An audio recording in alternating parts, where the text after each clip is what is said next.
Shalom semua jemaat Tuhan dimanapun berada. Kita bersyukur Tuhan boleh memberikan kita kesempatan yang terbaik untuk tetap ada sampai hari ini, semua karena anugerah Tuhan, kekuatan yang Tuhan berikan. Kita bersyukur untuk segala sesuatu yang kita miliki sampai hari ini. Segala yang Tuhan berikan sangat baik dan teramat baik untuk setiap kehidupan kita.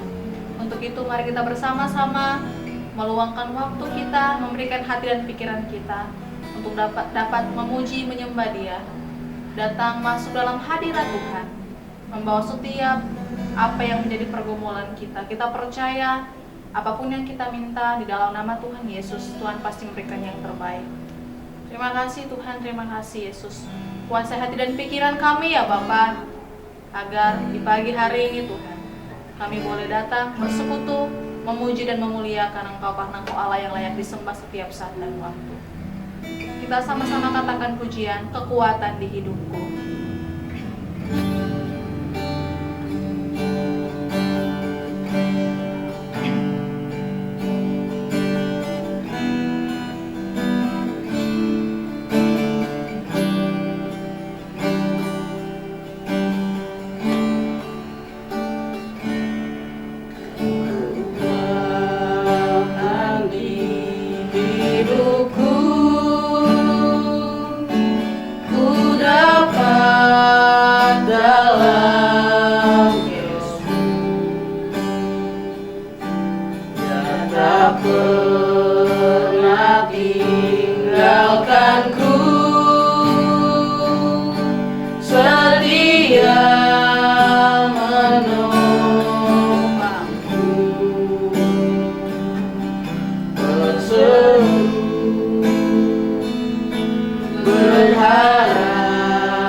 Kekuatan di hidupku,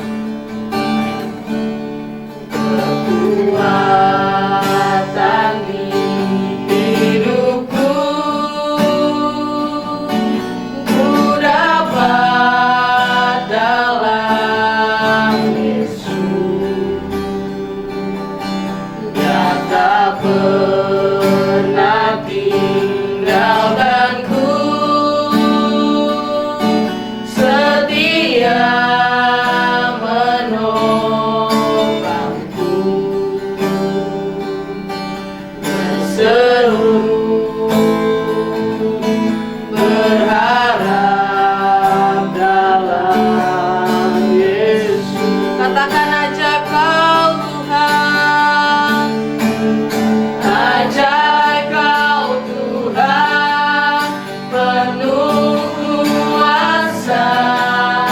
sanggup pulihkan keadaan.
perbuatan-Mu dahsyat dalam setiap kehidupan kami Tuhan.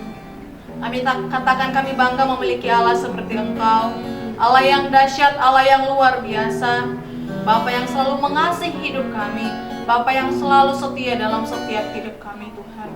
Terima kasih Yesus, terima kasih. Biar setiap pujian penyembahan kami ya Bapa berkenan di hadapan-Mu Tuhan. Terima kasih Tuhan Yesus, terima kasih. Di dalam nama Yesus kami bersyukur. Haleluya. Amin. Sebelum kita mendengarkan kebenaran firman Tuhan, mari kita sama-sama mengangkat sebuah pujian Semusim Berlalu. Semusim berlalu, namun Kau selalu pelihara aku. Kasih dan setiamu tak pernah layu di hidupku. Lebih luas dari samudra kebaikan-Mu Bapa takkan habis di hidupku. Lebih tinggi dari cakrawala,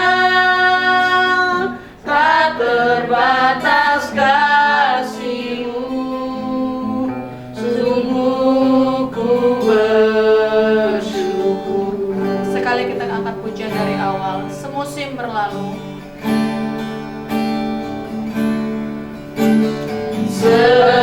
Semusim berlalu, namun Kau selalu pelihara aku.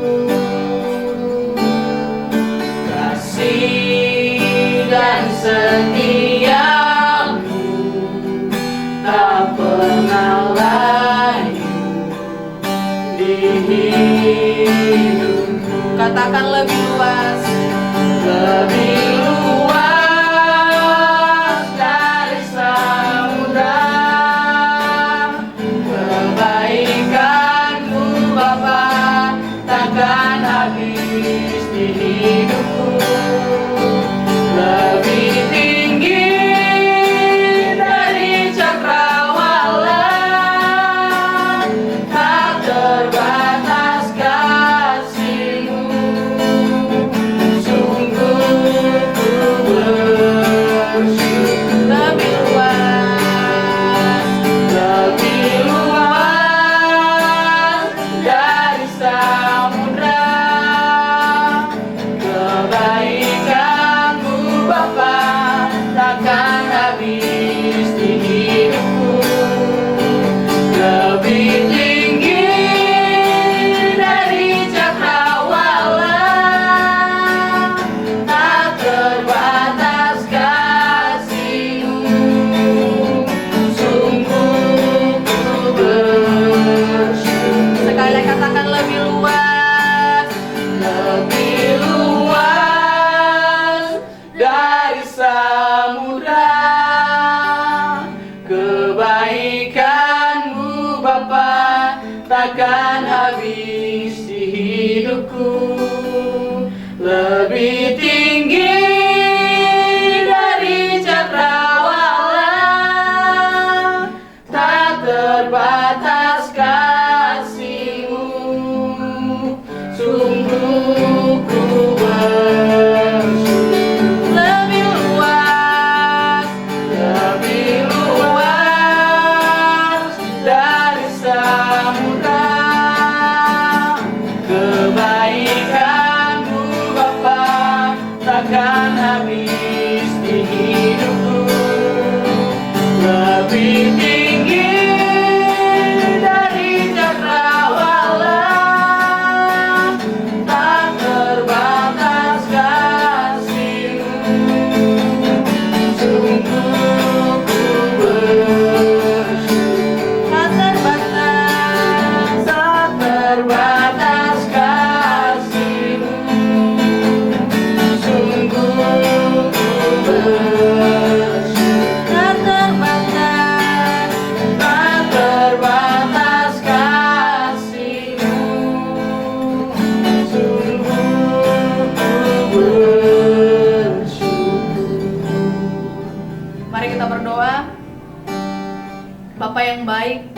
yang mengasihi setiap kehidupan kami Tuhan.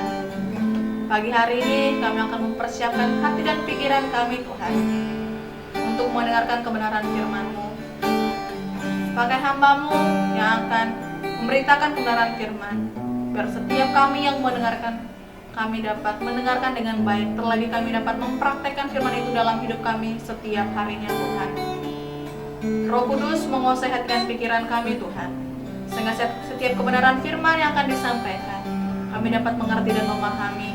Kami dapat mengenal Engkau lebih dalam lagi, memiliki pengetahuan dan pengenalan yang baik, yang benar tentang Engkau Tuhan. Terima kasih Tuhan, terima kasih Yesus. Kami siap mendengarkan kebenaran firman-Mu.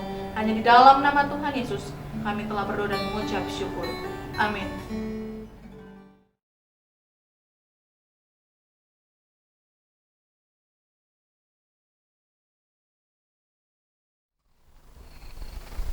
Shalom kepada kekasih-kekasihku GBP Taman Firdaus dimanapun kau berada, sehat-sehat selalu. Shalom juga untuk teman-temanku yang ada di seluruh Indonesia dan juga yang ada di luar negeri. Shalom juga untuk teman-temanku yang ada di Bandung Alena Tennis Group. Pada saat ini, hari ini saya mau sharing mengenai berseru kepada Tuhan dan Tuhan akan menyelamatkan. Terambil di Roma 10 ayat 13 sampai 15. Begini bunyinya, sebab barang siapa berseru kepada Tuhan, ia akan diselamatkan. Bagaimana mereka berseru kepada Dia kalau mereka tidak percaya kepada Dia? Bagaimana mereka percaya kepada Dia kalau mereka tidak pernah mendengar tentang Dia? Bagaimana mereka mendengar tentang Dia kalau mereka tidak ada yang memberitakannya? Bagaimana mereka memberitakannya kalau tidak ada yang diutus? Sungguh indah orang yang datang membawa kabar baik. Puji Tuhan. Mulainya dari berseru kepada Tuhan, berseru kepada nama Tuhan. Berseru saudara, yaitu berteriak. Contoh di Alkitab, ada 2 orang buta. Di Matius 20 ayat 30, 2 orang buta berdiri di pinggir jalan. Dia mendengar Yesus lewat. Waktu dia mendengar, dia langsung berteriak, Tuhan, Anak Daud, kasihanilah kami. Orang-orang sekitarnya bilang, diam, jangan berteriak-teriak. Dia makin teriaknya makin kencang. Anak Daud, kasihanilah kami.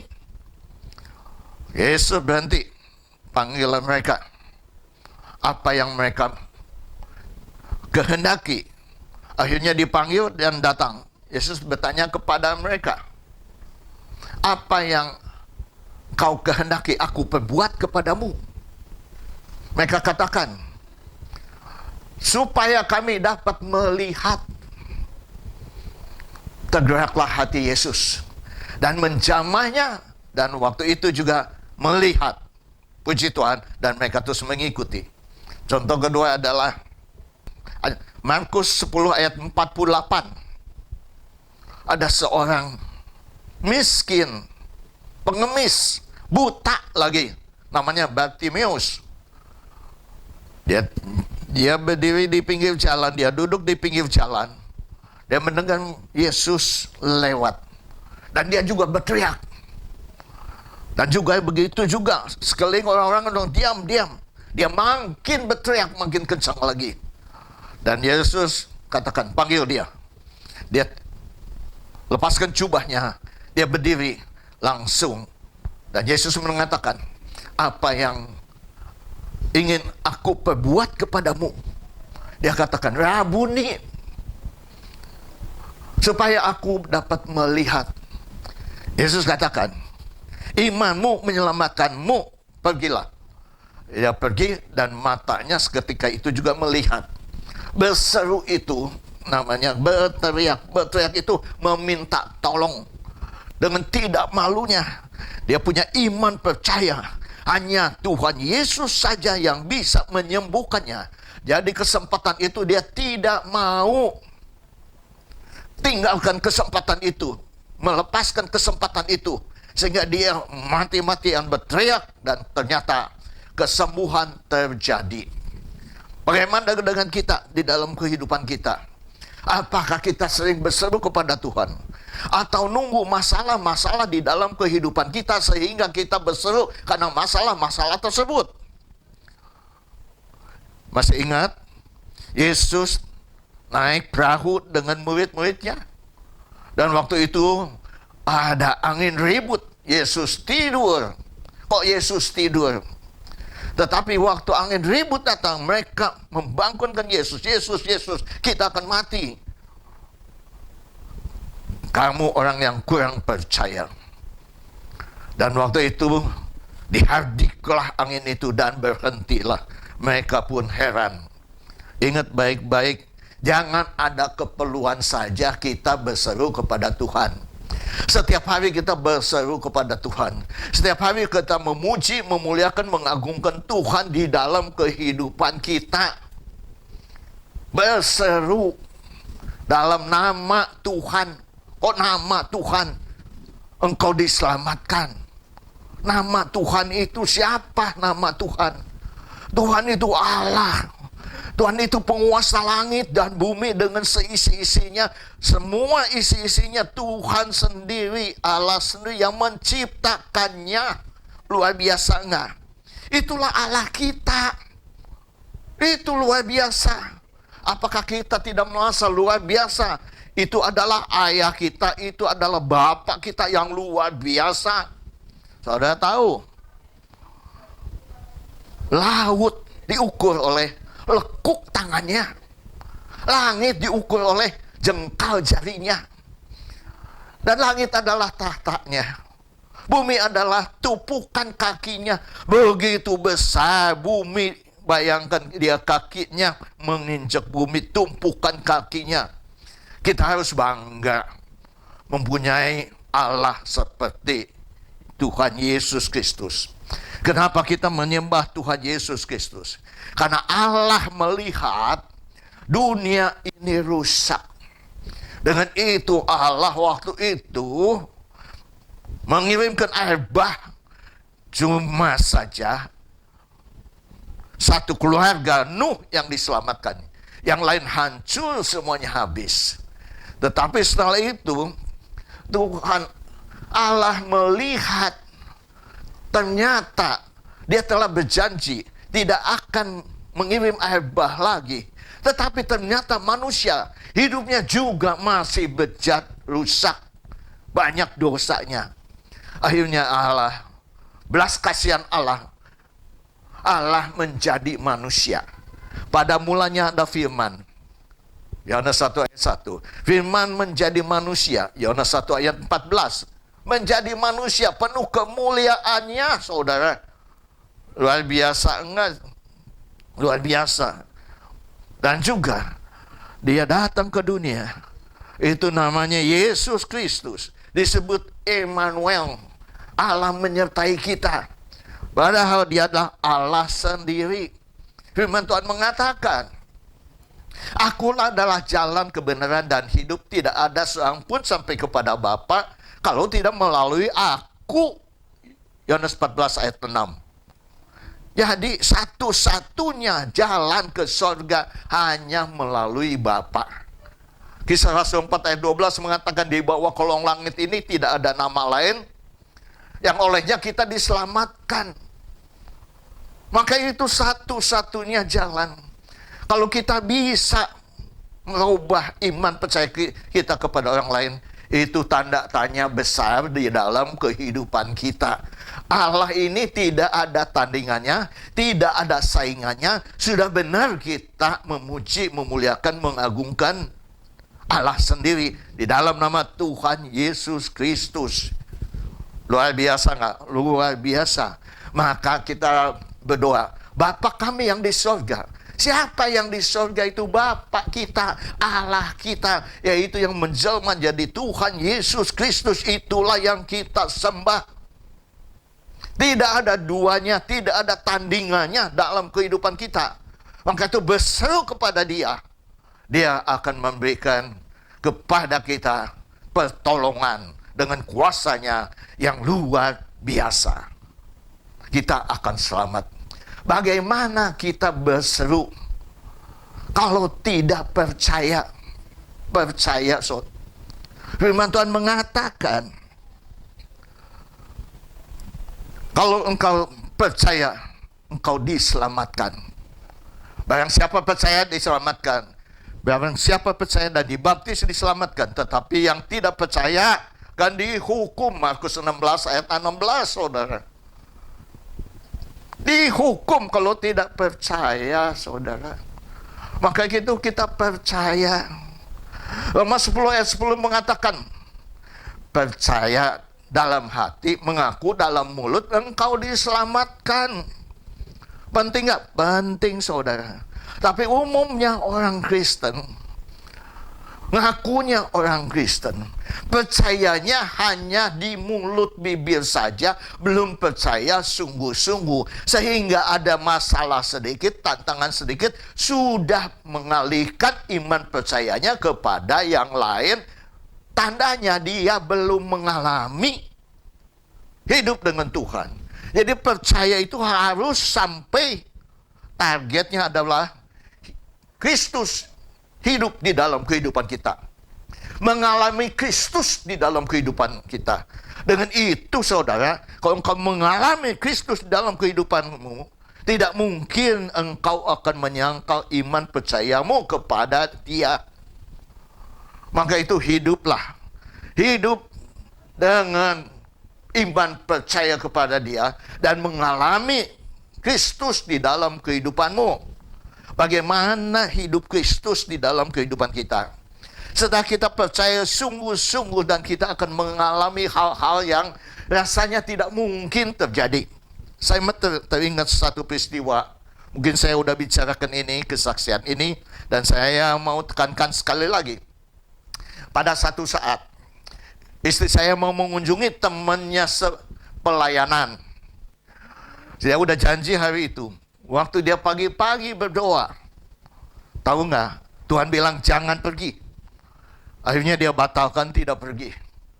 Berapa bulan kemudian ketemu dengan orang yang akan dikunjungi itu, pelayan Tuhan juga sama-sama. Dia nangis, peluk istri saya. Dia katakan, untung kamu tidak datang. Kalau kamu datang, saya udah siapkan orang untuk membunuh kamu. Kenapa alasannya? Karena suamimu, waktu suamiku bekerja di suamimu, waktu dia keluar, tidak diberikan pesanggon. Waduh, saya bilang, saya berikan pesanggon kok istrinya tidak tahu. Mungkin suaminya tidak bicara dengan istrinya. Saya kasih, waktu itu saya mau kasih mobil untuk pesanggon. Dia bilang nggak mau, uangnya saja. Saya masih ingat. Dan saya kasih uangnya. Saya tidak akan bersaksi tempat ini kalau saya tidak melakukannya. Luar biasa nggak? Pelayan Tuhan, saudara, kalau dia tidak ada Kristus di dalamnya, saudara, seperti itulah roh jahat bisa memasuki, mempengaruhi, iri, dengki, masih ada di dalam kehidupan orang-orang Kristen. Bayangkan, sayang nggak? Sayang. Percaya itu harus targetnya adalah Kristus di dalam kehidupan kita. Mengalami Kristus, pertemuan dengan Kristus. Istri saya ada satu waktu mengunjungi orang sakit, ibu-ibu dari Papua, di Yayasan Harapan Kita. Karena jemaatnya adalah familinya, kita datang ke sana. Udah tahu, udah melihat. Istri saya dikasih angka 5. Dan dia tanya, Tuhan, angka 5 ini apa sih? Ternyata setelah dia minta hikmat, Tuhan katakan, perutnya akan buncit seperti angka 5. Setelah itu meninggal dunia. Ternyata berapa hari kemudian perutnya buncit dan meninggal dunia. Saudara merasakan bahwa Kristus ada di dalam diri kita? Mengalami Kristus di dalam kehidupan kita? Ada banyak hal-hal yang lain yang menyatakan Kristus di dalam kehidupan kita. Maka itu percaya itu harus mencapai Kristus di dalam kehidupan kita. Percaya. Kalau kita, bagaimana kita percaya kalau kita tidak mendengar? Mendengar apa? Mendengar apa yang Tuhan firmankan kepada kita. Mendengar khotbah-khotbah, mendengar saja, saudara. Tidak bisa mendengar secara biasa saja, saudara. Mendengar harus dengan hati, jiwa, roh kita. Mendengar dengan mengerti itu. Bukan asal dengar saja. Firman Tuhan mengatakan, kalau mereka mendengarkan kamu, mereka mendengarkan aku. Tapi kalau mereka menolak kamu, mereka menolak aku. Kalau mereka menolak aku, mereka akan menolak juga orang-orang. Mereka akan menolak juga Dia yang mengutus aku. Bayangkan saja, mendengar atau tidak mau mendengar perkataan-perkataan Tuhan. Maka itu kita mendengar, saudara. Mendengar tidak cukup untuk mendengar saja. Mendengar harus melakukannya, saudara. Dengan melakukannya kita mengerti, kita tahu itu betul-betul kehendak Tuhan. Itu betul-betul bukan kehendak Tuhan. Kita mengetahui. Firman Tuhan mengatakan begini. Kalau engkau mendengar dan melakukan seperti engkau membangun sebuah rumah dengan fondasi batu di bawahnya. Sehingga waktu angin topan, hujan datang, saudara, rumah ini tidak tergoyahkan. Tetapi kalau hanya kamu mendengar saja seperti rumah di atas pasir, saudara. Dengan hujan, angin, dan angin ribut, rumah ini hancur, saudara. Jadi mendengar itu harus sampai dasarnya, mengerti batu penjuru itu siapa sih sebetulnya di dalam kehidupan kita. Dia harus ada di dalam kehidupan kita. Mendengar, saudara. Mendengar. Bagaimana mereka mendengar kalau tidak ada yang memberitakan? Berita apa, saudara? Kalau kita baca di Yesaya 52 ayat 7 mengatakan, betapa indahnya melihat orang yang melihat di puncak bukit-bukit, orang yang membawa berita, kabar. Berita apa yang dibawa? Berita damai sejahtera. Berita apa? Berita kabar baik. Berita apa? Berita keselamatan. Dan mereka berseru kepada Sion, Allahmu itu Raja. Yesaya 52 ayat 7. Apa? Kabar baik, saudara. Kabar baik itu berita baik yang kita harus beritakan kepada orang-orang lain. Ingat baik-baik, kabar baik itu adalah Injil. Aku yakin, keyakinanku kokoh dalam Injil. Di Roma 1 ayat 16, saudara. Bisa menyelamatkan orang-orang percaya. Mereka dari orang Yahudi dan juga orang-orang Yunani. Bayangkan, Injil luar biasa. Apakah itu Injil? Injil adalah kelahiran Tuhan Yesus. Injil adalah kematian Tuhan Yesus. Injil adalah penguburan Tuhan Yesus. Injil adalah kebangkitan Tuhan Yesus. Pada hari ketiga, Yesus bangkit dan menampakkan diri kepada Kefas dan kepada 12 murid-muridnya. Menampakkan diri ke yang lain-lainnya. 500 orang melihatnya, saudara. Dan terakhir ke Paulus lah Yesus memperlihatkan dirinya. Saudara bisa baca di 1 Korintus 15 ayat 1 sampai 8. Luar biasa, saudara. Itulah Injil yang harus diberitakan kepada orang lain, bukan untuk mengkristenisasi. Dengar baik-baik. Justru untuk mengkristuskan mereka, untuk mengisa almasihkan mereka, supaya mereka mengalami Kristus dalam kehidupannya mereka. Kalau mereka mengalami Isa Al-Masih di dalam kehidupan mereka, dengan itulah mereka akan bertobat luar biasa, saudara. Kita ini malu-malu untuk memberitakan Injil kepada orang lain. Kita malu-malu. Saudara, kalau kita baca WA, banyak sekali yang katakan ini cerita ini di-sharekan ke orang lain, diberitakanlah kepada orang lain, beritakan ke orang lain. Apa itu? Eukaliptus, saudara. Tahu eukaliptus apa? Eukaliptus itu kayu putih, saudara. Bahwa kayu putih bisa melawan COVID-19.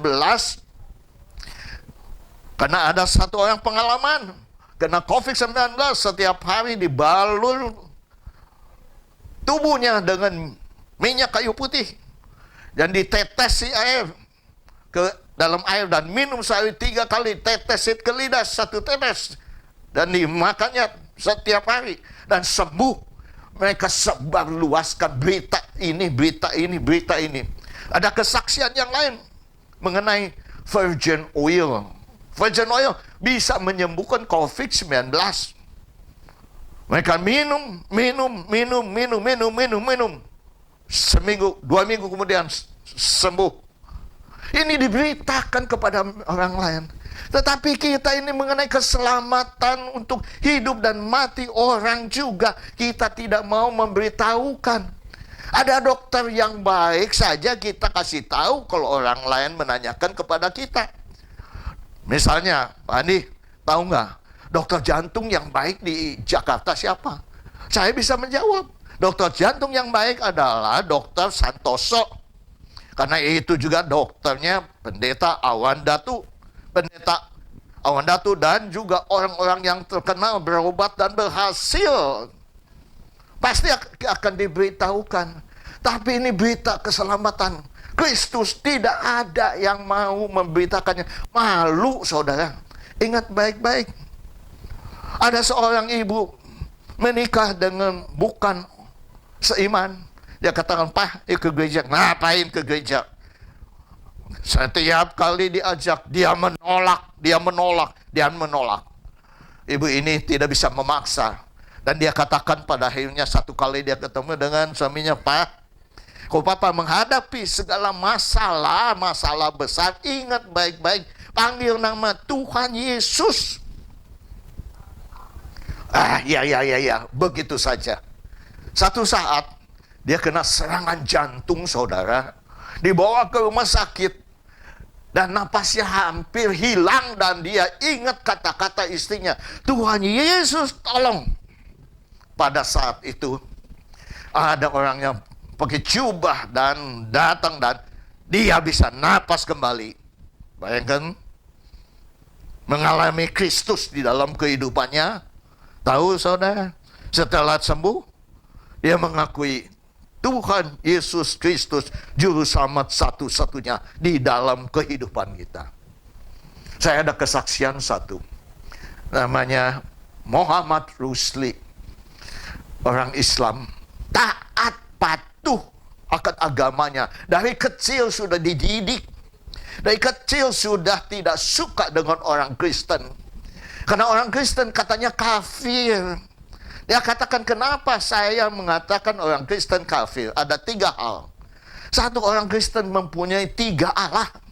Allah Bapa, Allah Anak, Allah Roh Kudus. Ada 3. Dan orang Kristen punya Bapa dan punya anak. Di mana Allah punya Bapa, punya anak sih? Dan ketiga, Isa Al-Masih itu adalah Nabi. Kok disembah-sembah sebagai Allah? Maka itu sebagai kafir. Kita orang-orang Muslim mengatakan itu kafir. Nah, orang kafir tahu harus bagaimana? Dibunuh katanya. Coba bayangin aja sadisnya. Dibunuh orang kafir. Toh nanti juga masuk ke neraka. Dengan jalannya waktu, dia membaca Al-Quran, terus membaca Al-Quran. Dia mencari keselamatan. Di Al-Quran mengenai keselamatan, adalah satu, Allah. Kedua adalah amal soleh. Ketiga adalah jembatan Siratal Mustaqim. Dia bilang nggak jelas. Dia berdoa. Tahu apa? Yesus Kristus datang di dalam kehidupan dia dan mengatakan, ikutlah aku. Dengan itu dia goncang. Yang ditanam dari kecil bahwa yang betul, agama yang betul satu-satunya adalah Islam. Dia katakan demikian.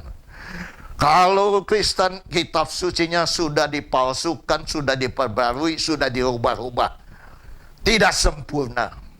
Dia diintroduksikan dari kecil, ditekankan bahwa kitab suci orang Kristen tidak benar. Tetapi di mana lagi dia ingin mencari tahu mengenai Tuhan Yesus Kristus? Satu-satunya adalah Alkitab atau kitab suci orang Kristen. Tetapi untuk membaca kitab suci orang Kristen itu masalah bagi dia. Apa alasannya membacanya? Dia cari-cari alasannya. Apa itu? Di Al-Quran mengatakan, engkau harus percaya kepada kitab, kepada kitab, kepada Taurat, kepada Zabur, kepada Injil, saudara. Dengan itu, Injil adalah petunjuk hidayah. Injil adalah cahaya. Dan ada mengatakan di Al-Quran, kalau engkau ragu-ragu, tanyakanlah kepada orang yang membaca membaca kitab sebelummu. Siapa itu? Orang-orang Kristen, saudara. Sehingga dia putuskan untuk menerima Tuhan Yesus. Dan Yesus datang kedua kalinya memperlihatkan diri kepadanya. Dia katakan, ikut aku, kamu akan selamat. Dia nekat menerima Tuhan Yesus sebagai juru selamat satu-satunya di dalam kehidupannya. Dan dia nekat apapun resikonya.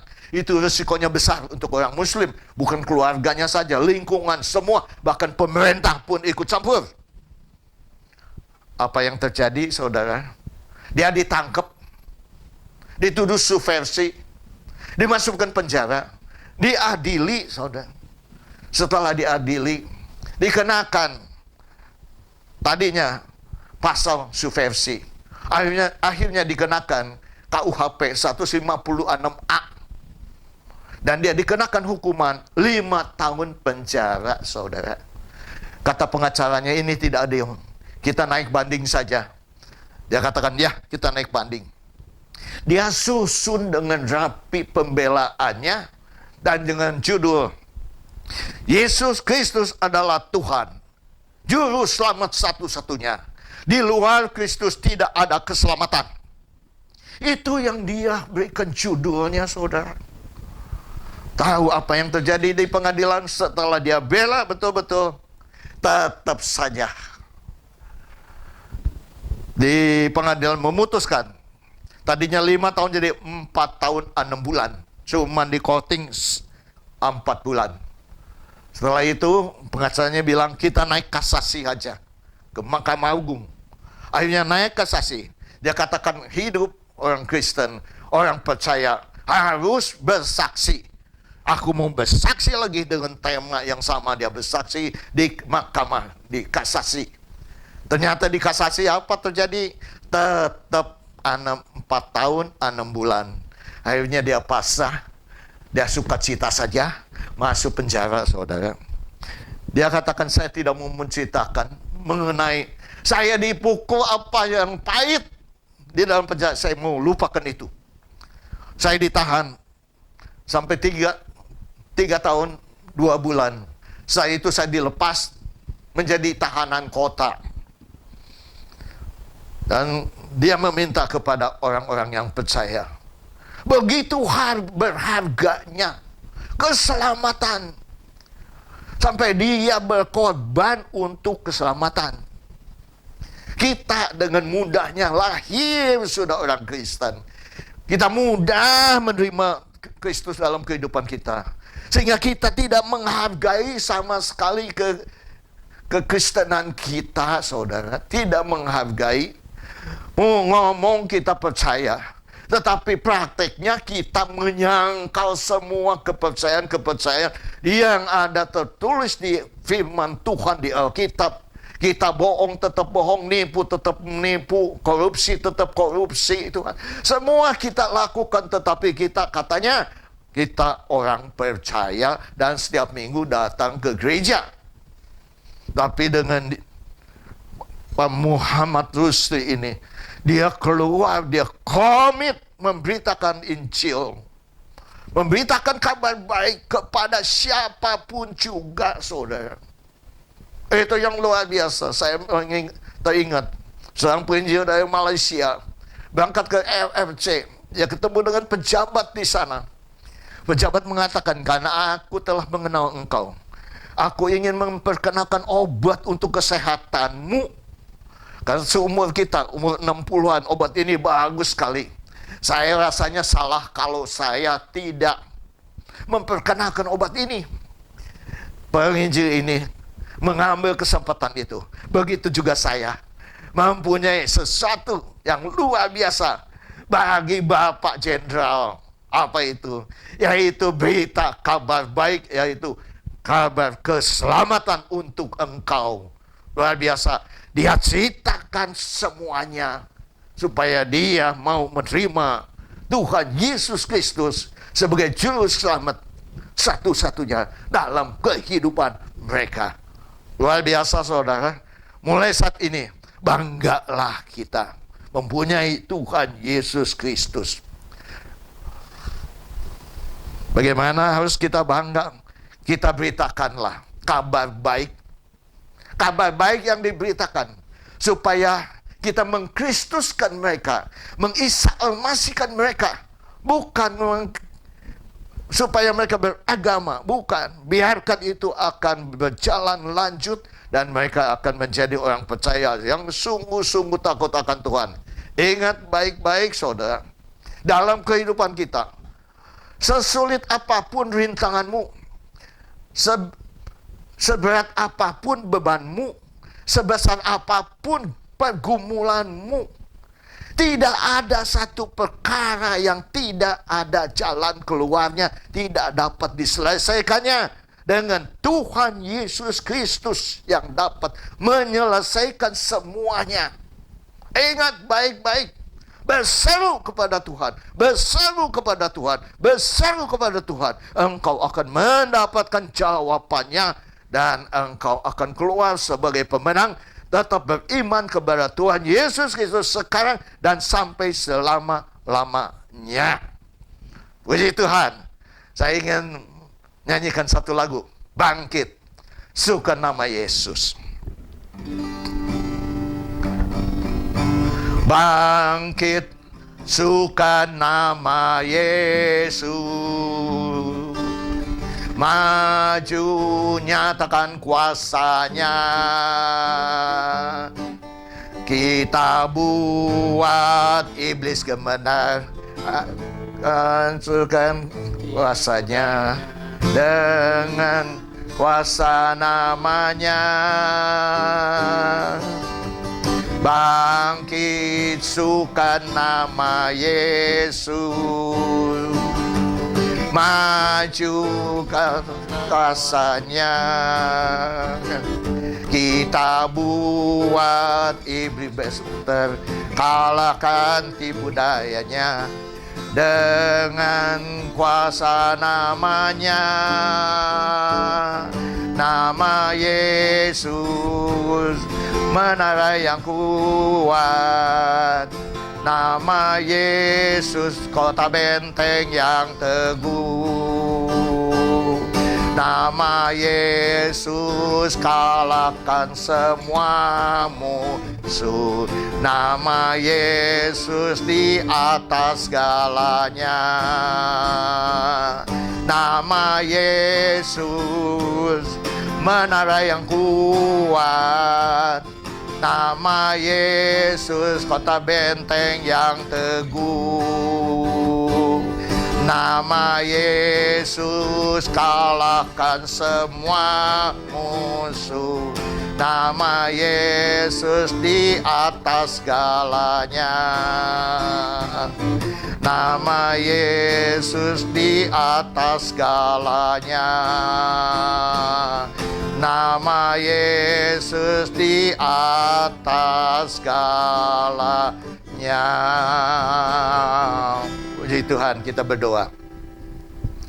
Bapa Surgawi, Bapa yang kami kenal di dalam nama Tuhan Yesus, terima kasih Bapa kalau Engkau mengingatkan kami kembali kepada kami. Begitu berharganya Tuhan kalau Engkau bersama-sama dengan kami. Kami mau berseru kepada Engkau setiap pagi, setiap hari Tuhan. Karena kami percaya Tuhan bahwa Engkau bersama-sama dengan kami. Itu adalah satu-satunya untuk melawan dunia yang fana ini, untuk mengalahkan dunia yang fana ini, untuk mengalahkan kedagingan kita, keinginan mata kita dalam nama Tuhan Yesus. Sehingga sungguh-sungguh kalau Engkau ada di dalam diri kami Tuhan, kami dapat mengalahkan segala sesuatu. Apapun masalahnya, yang besar sampai yang kecil, kami dapat kalahkannya bersama-sama dengan Engkau. Terima kasih Bapa. Kami meteraikan firman Tuhan dalam sanubari kami. Dan firman Tuhan akan bertumbuh berbuah dalam kehidupan kami. Terima kasih Bapa. Kami serahkan semuanya hanya di tangan kuasa-Mu. Hanya dalam nama Tuhan Yesus kami telah berdoa dan mengucapkan syukur. Haleluya. Amin. Kalau ada yang ingin didoakan, yang menerima Tuhan Yesus Juru Selamat sebagai satu-satunya, pada saat ini taruhlah tanganmu di dadamu. Bapa kami yang di surga, terima kasih Bapa atas firman yang Kau telah berikan kepada kami. Kami sadar pada saat ini hanya Tuhan Allah yang harus kami sembah, yang harus kami puji di dalam kehidupan kami. Dan kami sadar itu adalah satu-satunya jalan keselamatan, karena Engkau dari surga dan kami pun mau pulang ke surga.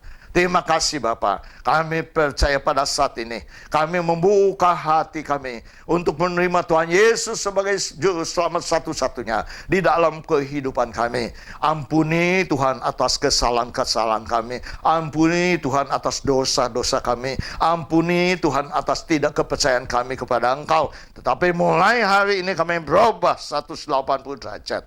Terima kasih Bapa. Kami percaya kalau kami meminta ampun, Tuhan Kau telah mengampuni dosa-dosa kami, sehingga kami layak menerima Engkau sebagai Juru Selamat satu-satunya di dalam kehidupan kami. Hauskan kami Tuhan untuk bertemu dengan Engkau Tuhan, mengalami Kristus di dalam kehidupan anak-anak-Mu dalam nama Tuhan Yesus. Terima kasih Bapa. Misalkan semuanya hanya di tangan kuasa-Mu. Begitu juga untuk mereka yang melihat tayangan ini, Engkau juga boleh menaruh tanganmu di dadamu. Saya akan mendoakan. Bapa kami yang di dalam surga, mereka yang melihat tayangan ini, supaya mereka semua hidup mengalami Kristus di dalam kehidupan mereka. Yang sakit, Tuhan sembuhkan dalam nama Tuhan Yesus. Yang mempunyai permasalahan besar dan kecil, mereka berseru kepada Engkau, Tuhan menjawabnya. Dalam nama Tuhan Yesus, Engkau yang Maha Tahu, mengetahui permasalahan anak-anak-Mu yang melihat tayangan ini Tuhan. Kami percaya mengenai keluarga, mengenai anak-anak, mengenai suami, mengenai istri, mengenai pekerjaan, mengenai usaha, apapun juga Tuhan yang Maha Tahu, Tuhan jamah mereka, Tuhan jawab mereka, Tuhan berikan jalan keluar, Tuhan berikan kemenangan bagi mereka dalam nama Tuhan Yesus. Terima kasih Bapa. Kami serahkan semuanya hanya di tangan kuasa pimpinan-Mu, hanya dalam nama Tuhan Yesus. Kami telah berdoa dan mengucapkan syukur. Haleluya. Amin. Angkatlah kedua belah tanganmu. Terimalah berkat anugerah dari Allah Bapa, damai sejahtera dari Yesus Kristus, persekutuan persatuan penghiburan dari Roh Kudus, yang menghibur dan mempersatukan umat-Mu sekarang dan sampai selama-lamanya. Hanya di dalam satu nama, nama di atas segala nama, penguasa langit dan bumi dengan seisinya, namanya Tuhan Yesus Kristus, kami telah berdoa dan mengucapkan syukur. Haleluya. Amin. Tuhan memberkati.